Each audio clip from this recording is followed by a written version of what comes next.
Hello friends, आप देख रहे हैं स्पोर्ट्स विद रवीश। मैं हूं आपके साथ रवीश बेस्ट। और बड़ा सवाल ये है कि भारत का नेक्स्ट टेस्ट कैप्टन कौन होगा। Big question mark guys. और आज इसी के बारे में बात करेंगे। आपने अगर चैनल को सब्सक्राइब नहीं किया तो चैनल को सब्सक्राइब कर लीजिए, बेल आइकन को दबाना ना भूलिए ताकि सबसे पहले नोटिफिकेशन आप तक पहुंचे। एक और खास बात, स्पोर्ट्स विद रवीश के नाम से हमारा टेलीग्राम चैनल है, उसे सब्सक्राइब कर लीजिए। रवीश बेस्ट 1 के नाम से मेरी इंस्टाग्राम आईडी है, वहां पे भी आप मुझे फॉलो कर सकते हैं। रवीश भी ऑफिशियल है मेरा ट्विटर हैंडल। तो दोस्तों, जैसा आप जानते हैं कि बॉर्डर गावस्कर ट्रॉफी खत्म हो गई और भारत को इस सीरीज में हार का सामना करना पड़ा। एंड इन 10 ईयर्स टाइम पहली बार ऐसा हुआ कि हम बॉर्डर गावस्कर ट्रॉफी को हार गए। 2 बार ऑस्ट्रेलिया में हमने जीती थी, तीसरी बार मतलब हम हैट्रिक नहीं बना पाए और हार गए 3-1 से। मतलब मेलबर्न में भी हार गए इतने सालों के बाद, सिडनी में भी हार गए कई सालों के बाद टेस्ट मैच भारतीय क्रिकेट टीम।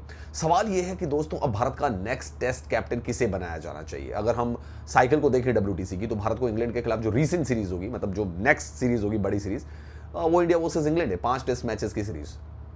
टाइम बहुत है, लेकिन सुखबुघाट अभी से शुरू हो गई है क्योंकि प्रिपेयर करना पड़ेगा, किसी खिलाड़ी को जिम्मेदारी देनी पड़ेगी।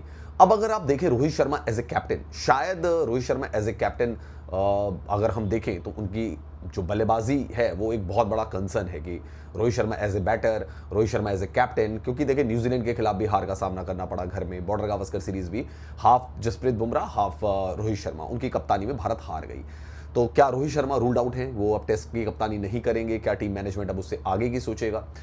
जैसा कि आपको पता है कि भाई कुछ फॉर्मर क्रिकेटर्स भी कह रहे हैं कि रिटायरमेंट आपके हाथ में है, लेकिन इंडियन क्रिकेट टीम में आपका जो प्लेस है वो चीफ सेलेक्टर के हाथ में है। तो क्या रोहित शर्मा को इंग्लैंड दौरे के लिए टीम की कमान सौंपी जाएगी? बड़ा सवाल है।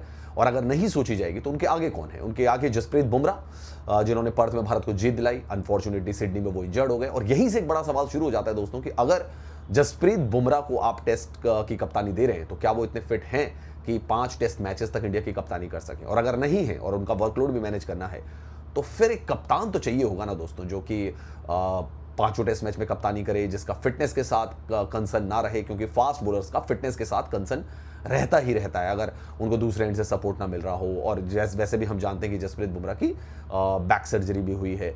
तो ये कंसर्न है जो कि सिलेक्टर्स के दिमाग में भी जरूर होगा।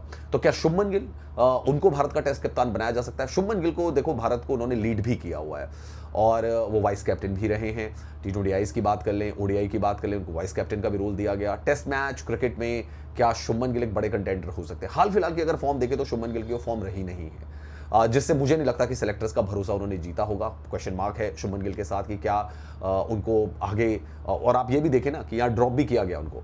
ऑस्ट्रेलिया की टेस्ट सीरीज ऐसी थी जहां उनको ड्रॉप भी किया गया मेलबर्न टेस्ट मैच में। तो क्या वो शुभमन गिल के साथ जाना पसंद करेंगे एज ए टेस्ट कैप्टन? क्योंकि उनका खुद का फॉर्म आपको पता ही है, सवालों के घेरे में है। बल्ले से रन नहीं आ रहे हैं, ऑस्ट्रेलिया सीरीज में तो रन नहीं आए। तो ये एक बड़ा क्वेश्चन मार्क है शुभमन गिल के साथ कि अगर उनको कप्तानी देते हैं तो पहले कप्तान का भी तो जरूरी है, मतलब उसमें रहना।